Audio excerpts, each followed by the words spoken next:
Eu sei do que eles estão falando.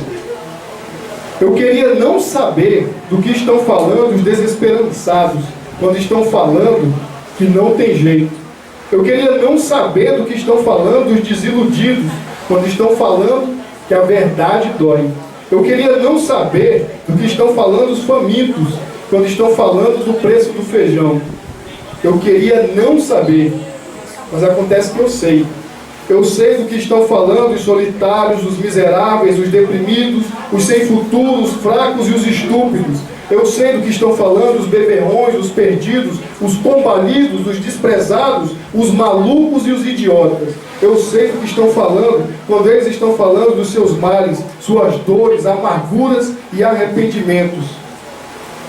Em compensação, eu também sei do que estão falando os perseverantes, quando estão falando de seguir adiante. Eu sei do que estão falando os sonhadores, quando estão falando de possibilidades. Eu sei do que estão falando das pessoas boas, quando estão falando de bondade.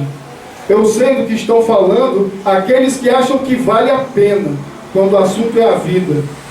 Eu sei do que estão falando os poetas, os pensadores e os inquietos em geral.